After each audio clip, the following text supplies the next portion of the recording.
Ladies and gentlemen, it's your boy Rico back at it again, unscripted. You know what I'm saying? Right after the loss. For those that are American, you guys have your Thanksgiving, I think, next week. It's the Canadian Thanksgiving, so your boy is about to go and grab himself a little bite to eat at the folks' place. But anyway, yo, this loss, this Bills loss is I don't even know how to put it. It's frustrating as hell. Just put it that way. Frustrating as hell, man. I can't put into words all. I mean, I can't put into words. What am I saying? I'm just trying to be nice about it. I'm trying to, you know what I mean, not cuss like crazy. But real talk, the penalties, there weren't many penalties, but there were some penalties that killed us. There was that long, like 35+ yard run by LeSean McCoy and a Logan Thomas hold. Oh, that was killer. Then we get a big punt return by Brandon Tate. Puts us in field goal range, puts us in great field position. Penalty. Bro, the penalties were killing us. The penalties were killing us. I don't even know where to begin. Let's just start with Tyrod. Let's start with the last drive. You know what? we missed so many. There were so many missed opportunities that I can't pinpoint it. But that loss 2016 was killer. Now AJ Green is an elite receiver. He's elite. There's no question about it. He's elite. You think that we'd have, I mean, a little bit of safety help over top. Excuse me for the sun that's in the way. But you think that we'd have a little bit of safety help over the top just to support our rookie cornerback. We know Tre'Davious White is good. We do. You know what I mean? Other than those two big plays, I mean, he held his own. He held his own. It got to the point where our defense, whether you guys notice this or not, our defense actually, our defensive coordinator actually manned Tre'Davious on AJ Green. That's how much respect they have for him. But man, things are gonna happen. This guy went out for 170 yards, over 170 yards receiving, a touchdown. Man, that kills us as a defense. But the defense kept us in this game with 3 turnovers. That's the crazy part. For a rookie, Tre'Davious White did his thing, man. You're right, Hammer. He did. But shit, man, like, we can't create turnovers for a team that doesn't take full advantage of it. I think that's what the frustrating part is. Another thing, that run, that O-line, let's just start with the freaking elephant in the room. What the hell were we thinking by putting Vladimir Dukas in the game? He was piss poor awful in training camp, piss poor awful during preseason, but we want to mix it up against the number 3 defense, scoring wise, a top 10 defense. That it blows my mind, the decision made behind that. You want to put Vladdy Dukas in for John Miller. Yeah, John Miller is not great. He's not great. I mean, it was shocking to me that they wanted to put him in a competition this summer, but so be it. But Dukas clearly got beat. He clearly got beat. He was not on the level of John Miller. And what does that tell you? My goodness, man, that's frustrating as hell. On another point, if you guys go to my Twitter, my Twitter name is Rico_BSN. Just take a look at some of the clips I took from the game. There were 3 clips that I took from the game that had everything to do with Vlad Dukas that cost us. Now, I don't want to stay too long on this live session here, but there are a few plays that stood out to me that were quite frustrating. The last play, the last drive of the game, and I promise I'm going to try to get back to some of your questions. The last drive of the game, Tyrod Taylor. It was 2 receivers set, Zay Jones on the wide. You had 2 tight ends set. You had Clay. I think O'Leary leaked out like a little flat route. It was a play action. Shady left and did a little loop out, and then you had a deep crossing route by Clay, and then you had a nice easy little button hook by Zay Jones. That play was supposed to garner us at least a first down or just shy of a first down on the first play, right? So what does Tyrod Taylor do? he holds onto the ball like he's got all pro linemen across the board. What are you doing? What do you not have an internal clock that tells you, wait a minute, this is too good to be true? Start making your progressions faster. So my man bypasses an open Zay Jones for the button hook. Says, nah, I'm not taking that. Then he starts surveying the field for what exactly? He's standing there waiting for something to get open. You only had 3 routes to look at. You had your safety valve, which was LeSean McCoy. Then you had your flat route by O'Leary, that was gone. Then you had Zay Jones on the button hook, and then you had Kalen Clay coming across as a deep cross. That was open. If you didn't want to hit the corner of the button hook, hit the freaking crossing route. That gives us a clear first down and good field position. But nope. My man decides to take a sack. That's the worst thing about it. If you don't want to go and throw to your receivers that are open, okay, maybe you don't see it. And if you don't see it, throw it away. Now, a lot of people say, well, you can't throw it away when you're in the pocket. Let's be smart football players. Let's be advanced football players. You know what I mean? The good quarterbacks know exactly what it means to throw the ball away. You don't have to throw the ball out of bounds to throw it away. Sometimes you can throw it at a receiver's feet. That's a throwaway. At least the receiver's in the vicinity. But this dude takes a freaking 5-yard sack. That puts us now behind and the clock is running. We had no timeouts. No timeouts. Because we burnt them on the freaking playing defense. Like, I can't understand what goes through Tyrod's head. So, in the press conference, and I apologize, I'm going to get to you guys, I promise. In the press conference, they asked McDermott about his receivers and how do you feel about your receivers. He says, I know where you're going with this. It's not, you know what I mean, our receivers, they're just going to have to work. They're just going to have to work. But I know the reporters are trying to set him up, and McDermott is too smart to be set up. Kudos to you, McDermott. But let's keep it real, though. Charles Clay going out. Y'all had a chance to bring Philly Brown back in. And I get it, EJ Gaines had to go out, so you had to make decisions. But, like, there are certain things, there's certain moves, you know what I'm saying, that y'all could have made. You know what I mean? On the receivers end, like Walt Powell, getting rid of Walt Powell. I don't understand that. You know what I'm saying? They've got good rapport with one another somewhat. He can get him on the return. And he's a good route runner. But y'all let him go. Fine. You bring Philly Brown in, you let him go. For circumstances that you need to bring a defensive player back up. I wouldn't be surprised if they bring Philly Brown back. I just can't understand it, man. So I gotta agree, Papa. Let's see what the kid can do. So here's the thing. A lot of people, including myself, like the quarterback in Nate Peterman. I like Nate Peterman. All right? And there's one specific play that changes this game, in my opinion, that changes the outlook, the feel of the game. We're in the red zone in the first quarter or second quarter. I can't recall. It was after, you know what? It was after the Micah Hyde interception. By the way, shout out to Micah Hyde and the SWAT team. The SWAT team did their job. The SWAT team did their damn job. Minus the 2 big plays by AJ Green. But I digress. Anyway, it was a play action rollout. Logan Thomas is wide open. Wide open. And Tyrod decides to take his time. He takes his time surveying what exactly? The play is scripted. It's a rollout. You know he's going to be open. He's pretending to block, and then he peels out. He's there. But what does Tyrod do? He waits. It's like he's waiting for him to be completely wide open. I'm sorry. You've been in the NFL 7-8 years now. You know the windows close quickly. Get rid of the goddamn ball, man. But my man's playing the game. He's playing around. So he lets a wide open Logan Thomas get covered, and then the ball is overthrown. That right there evens the game. 7-7 easily.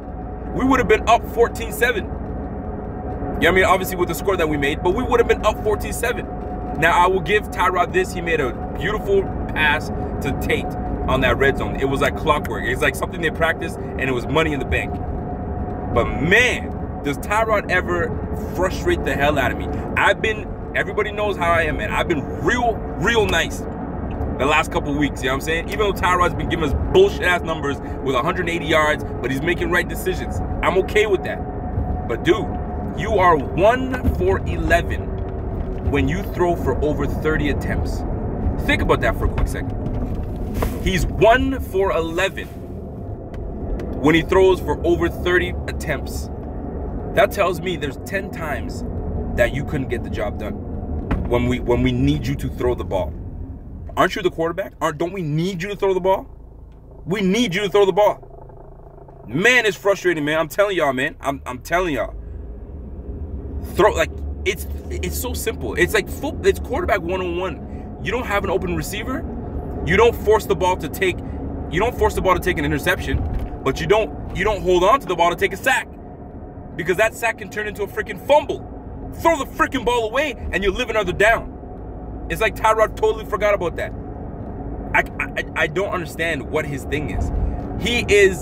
He's got a quarterback rating of over 140. I can't remember exactly the number, right? And he's excellent when he's out of the pocket.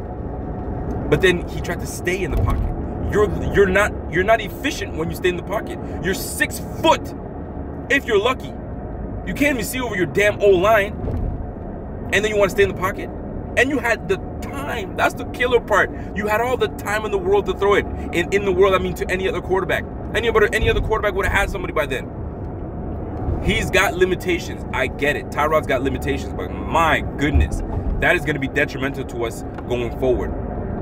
I'm telling you right now, it's going to be detrimental because when we need Tyrod to show up and show out, we're doomed. We are doomed because the defense will not, I repeat, the defense will not bail you out every single game. They're doing their job. Your job is to freaking orchestrate and make some things happen, man. Dennison called decent plays. Dennison called decent offensive plays. The execution wasn't done. That's what it comes down to. The execution wasn't done. Man, TT takes, I'm trying to read while I drive, man. I apologize. Papa Van says, I've said this before and I'll say it again. We need more touchdowns. Yeah, we need more touchdowns, man. We need more touchdowns from orchestrated by our quarterback. But our quarterback seems to lack the anticipatory attribute. You know what I'm saying? Like that's missing. If Madden had, and I don't know if Madden has that or not, but it's been a while since I've looked at all the little attributes. I know they change every time. But if Madden had, like, I know they have awareness, but anticipation, yo, Tyrod's anticipation dipped down the drain, man. Yo, but real talk. Are we concerned about LeSean McCoy? That's a real question. Are we to be concerned about LeSean McCoy? Because now, other than the Jets game, my man has been struggling. And today only, I realized there was some holes, some run plays that he made some questionable reads. He made some questionable cuts. And I'm like, man. And I get it. We're playing a very good defense. And I completely get it because they clogged it. They clogged it completely. But, man, we were going against a defense that had both their starting cornerbacks out of the game. This is what kills me. Could you imagine if Tre'Davious White and EJ Gaines were out of the game and we were starting Greg Mabin and Sharice Wright? Teams would pick us apart. They'd pick us apart. Why aren't we able to take advantage of two of the starting cornerbacks out of the game? What am I supposed to be scared of? Ioka? Come on now. Man, Geno Atkins was eating Vlade Ducas's lunch. Vlade Ducas was so trash today. I'm looking forward to PFF's grade.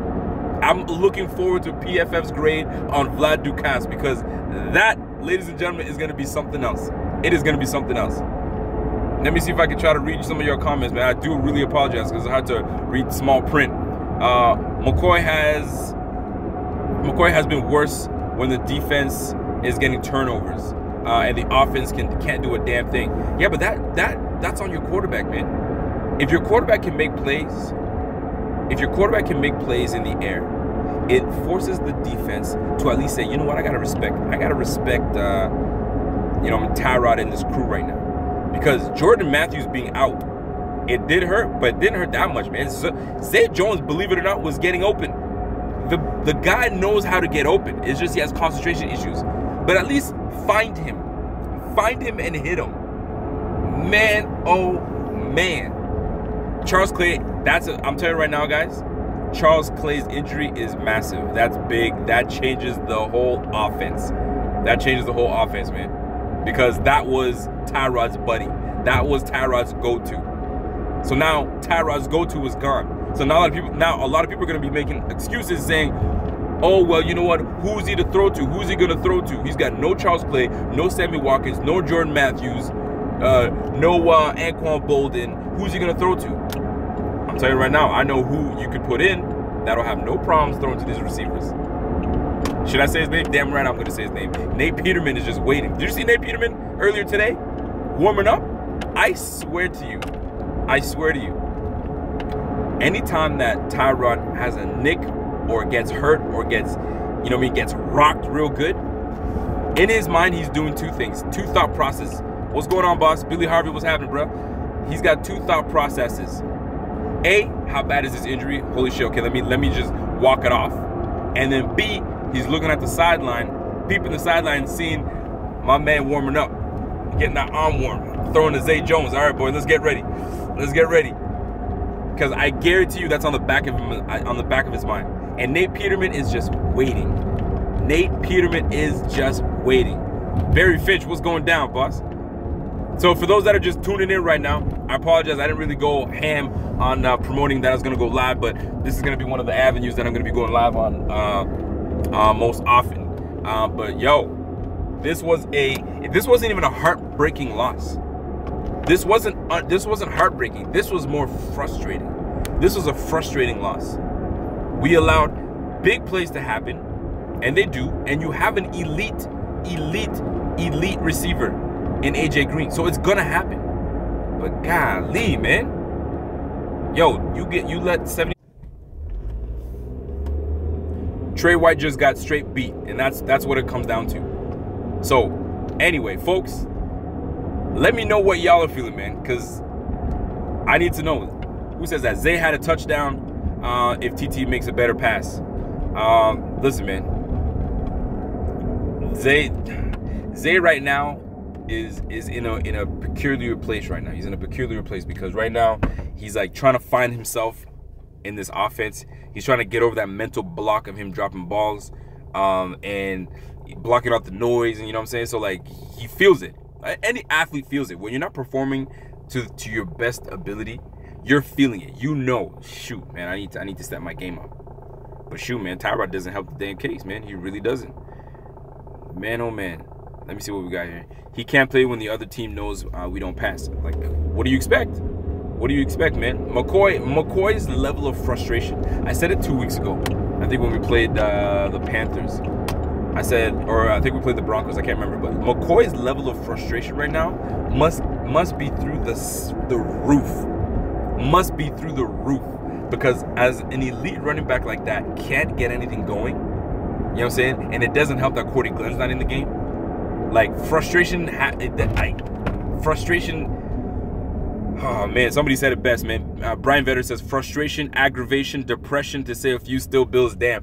Yo, you nailed it right there, man. Aggravation. Yo, listen, my daughters came down while I'm watching the game and they're doing their cute things and whatever. Yo, I was like, yo, please go upstairs. Go upstairs. And I'm about to have my Thanksgiving dinner, and I guarantee you that the food ain't going to taste as good. It would have tasted mighty good had we pulled that W. I didn't care if it was going to be 3-0. Just the fact that we're going into the bye at 4-1. Now we got to stew on a 3-2 record. Guess what? We're 3-2. The damn Jets are 3-2. We're all 3-2. We're all 3-2. Happy Thanksgiving to the Canadians that are watching right now. We're all 3-2. The AFC East is up for grabs. When's the last time we ever heard that? The AFC East is up for grabs. We had sole possession with this W. Sole possession. 4-1 going into the bye. One of these bum-ass teams would have lost last week. It would have been perfect. But yet we find ourselves with an L going into bye with a quarterback that at least took blame for the loss. He says, you know what, it's on me. I take full blame. But dude, man, like, you were just throwing in, like, yo, can somebody put out an APB for Andre Holmes? Can somebody tell me where the hell Andre Holmes is? Because I have yet to see Andre Holmes do anything. Andre Holmes, where you at, man? The last touchdown Andre Holmes has was a drop by Zay Jones on that slant, and Andre Holmes was in the right time, right spot, right place, right time. Yo, I'm telling you, man, these Bills, man, they get you on a high, and then they quickly bring you down to, all right, we're the Bills, we need to chill out. And I got to give it to LeSean McCoy. Yo, nobody wins a championship at 3-1. What is everybody all hyped about? We're 3-1. Guess what? That 3-1 quickly turned to 3-2. And that 3-2 just, it's too close to 3-3 for me. Too close to 3-3. The Bills make you want to shout. I didn't want to go there. They do make you want to shout. My gosh, man. For the good and the bad. For the good and the bad. My goodness. Folks, what is it that stood out for you in this game, man? Because I already told you, that punt return, the holding penalties got to go. Like, and they were in crucial positions, crucial spots. Now, I can talk about all the negatives, but let's talk about the positives. What positives happened in this game? Let me tell you one. O'Leary, positive. Like Nick, I think it's Nick O'Leary. Nick O'Leary, positive. That boy can play. That boy can play. He's tough. He's gritty. Like, I like him as our tight end. What else? What are the bright spots that we have in the game? Defense was by far our bright spot. You got Jordan Poyer, a tackling machine. He's little. I don't want to say he's little, but he's smaller than most of the guys on the team. But the boy is fierce and he can tackle. Micah Hyde, bright spot. Bright spot, Micah Hyde.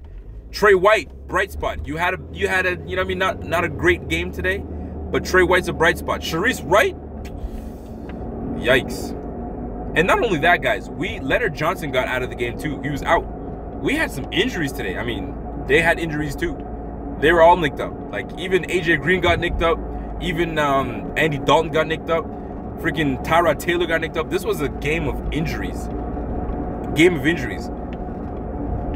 Defense held down. So let's put it this way. It's gonna be hard because I gotta make a video. A scripted video of the big plays of the game. Man, it's gonna be tough for me to find some big plays, man. How about that big run by LeSean McCoy that gets pulled back? That one hurt. That one hurt a lot. I was like, oh man, here we go. Here we go. Kalen Clay didn't really say much. How about this, folks? How about we get on the phone and call Gary Barnidge? Are we doing that? Because right now it doesn't look like Charles Clay's coming back. Doesn't look like Charles Clay's coming back. So why aren't we on this phone right now saying, yo, Gary, yo, come through, son. We got a spot for you.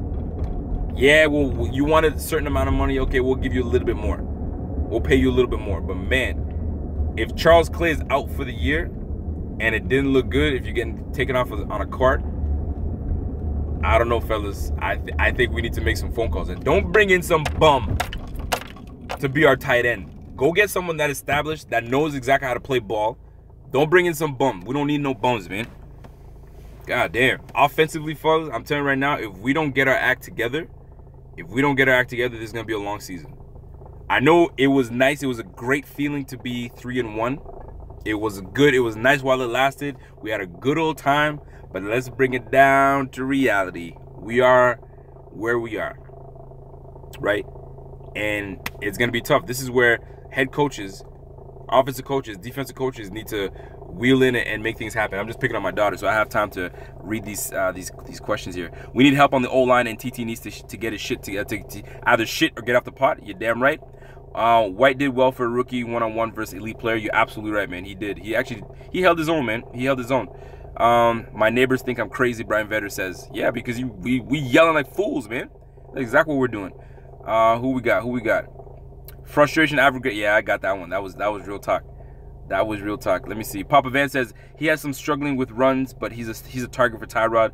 LeSean is yards after catch monster. But I guess we're not putting him in position to do those yards after catch, because yards after catch make a difference, right? They make a difference. But here's the question, though. Are receivers getting separation? Does Tyrod need our guy? The thing is, this is the NFL. You're not going to get 100% separation all the time. It's too hard to do that in this game. So that's where Tyrod's anticipation comes in. Tyrod's anticipation has to come into play.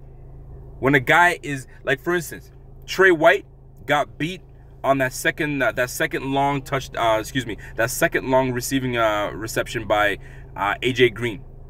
AJ Green was somewhat covered, but because he anticipated the throw, right before Trey White could even turn his head, the ball was already in Green's hands. That's how it happened. Trey White was in position, but the ball was there before the DB could turn his head. That's anticipation, folks. Man, we don't have that with Tyrod, man. I've been real nice for the last couple weeks. You know what I mean? Giving him props because, you know what? Props was due. He went 20 for 26. You know what I'm saying? 213 yards in the Broncos game. He went 12 for 20 against Atlanta, but made right decisions. But today, taking that sack, yo, that was killing, man. All you had to just chip down the field. Chip down the field, man. Yo, shout out to Steven Hauschka, man. That guy's still doing it. He's still our bright spot on this team. Still the bright spot. Rick Torres says, we made a trade for a good receiver. Our receivers cannot get open and are slow. I don't know if they're slow. They're just, at this point, they're not doing what they got to do. They're I don't know if it's execution. I don't know if they just, I don't know, man. I have no idea. That is for the coaches to try to figure out. Sean Christian says, painful and frustrating is right. The defense can't keep carrying the team. If our offense can't figure out anything, we're screwed. Yo, y'all are speaking truth right now, man. Y'all are speaking truth. Eric Smeal, tough loss, but we'll be okay. I mean, yeah, man. I mean, it's early. It's early. Zay is not a bum, cousins. Zay isn't a bum. It's just that right now, cousin says bench Zay for who? We bench Zay for who? We don't have any damn receivers, man.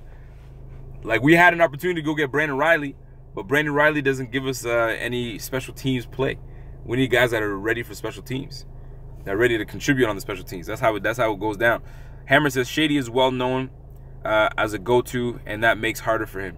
Yo, he must be frustrated as hell right now, man. He's got to be frustrated. He can't go after Tyrod, because Tyrod, you know what I mean, he loves Tyrod. He's giving Tyrod support openly, so you can't go after Tyrod. You can't go after your O-line, because that's the cardinal rule. Running backs do not blame O-line because they block for you. If you played ball, I played ball for many years, man. That's one thing you don't do. You may have frustration with your O-line, but you never blame them, because when you have those big games, that's them that holds you down. So who do you blame? Who do you talk to? Set me up. That's Dennison, man.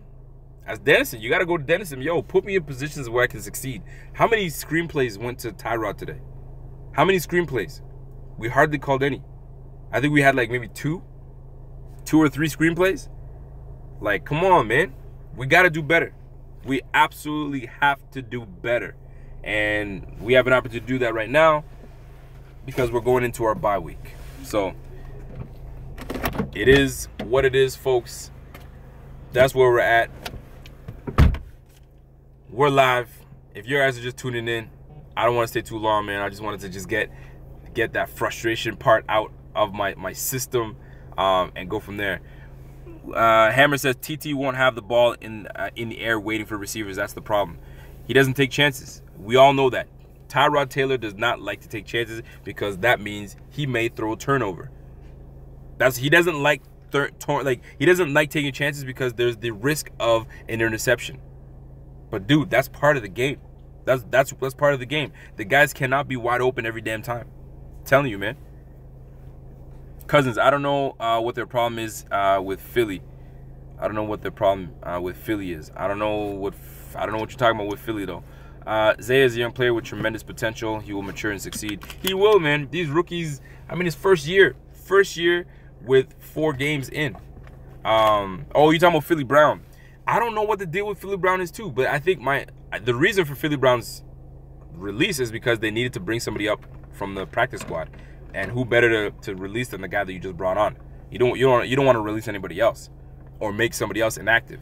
You just can't. So that's the reason for my man Philly Brown being released. So I would not be surprised if Philly Brown was brought back into the game, into Buffalo after this week, or we are going to be scouring the free agent line, looking for receivers everywhere. Shoot, if we go and bring back Dez Bryant, I'll lose my mind. Do not bring back Dez Bryant. Not Dez Bryant, excuse me, Dez Lewis. Do not bring back Dez Lewis. Please do not. Let me see what we got. Hammer says he did it over with the game on the line. Yeah, man. Like I'm telling you. Also, one more thing. I noticed that I think Kalen Clay should be the kick punt returner because Tate is very effective there. Tate is actually a really good returner. You guys are actually forgetting how good Tate has been for us the last couple years. But Tate is actually a good returner. It's just that he's being used now for both receiving and returning. So I don't know whether he's gassed. Who knows, man? Who knows? But yeah, man, that's what it is. I just wanted to come on here and voice my my frustration. So let me recap my frustration. Number one, Tyrod Taylor frustrated the hell out of me today, holding onto the ball way too long. He took sacks that he had no business taking. He scrambled twice. One for a 15-yarder, but then it got called back, I believe. And that was another thing, man. Key plays, we got killed for holding. And I remember I think it was Eric Wood that got called for the holding. No, sorry, it was Deion Dawkins. They got called for the holding. Number 73, I remember. We got held with penalties that killed us. So Tyrod Taylor was a big issue for me. Vlad Dukas was a damn disgrace for an O-lineman today. Shame on McDermott for allowing them to make that switch. Shame on him. Logan Thomas with that hold against for Shady. That was big. Oh man, that was big. Man, there was a lot of things that happened today, man. I'm gonna lose my voice by tonight. I was screaming and yelling all over the place on that TV. Real talk, man. I'm not even lying. Brian Verde says Buffalo is a great team that will continue to shock and surprise. Oh, we'll shock and surprise, all right. We'll shock and surprise. We'll shock the world when we beat teams that we're not supposed to beat, and then we'll surprise you when we lose to teams that we're not supposed to lose to. That's the name of the game for the Bills. That's what it is, man. Anyway, folks, it's your boy. I appreciate y'all coming through. I don't run the Twitter, but my team does. So I have my man Pierre that runs the Twitter, and a slew of other guys that jump in and run Twitter. So it's never one individual, but by far it's usually one person. Majority of the time is one person that handles it. For those that do know. But anyway, if you guys aren't following your boy on Twitter, follow your boy. I'm on at Rico_BSN. Hit your boy up. We need to get these subs, man. So if you're not subbed to this already, go ahead and hit that like. Go ahead and hit that subscription button. And we're going to try to bring you some more heat, man. So enjoy yourselves. Enjoy the night. We took an L. I'm pissed. But I'm about to get that dinner in me. You know how food does. Food makes you feel good. So I'll let your boy. We'll talk soon. And, yo, we'll see you after the bye, man. Let's go.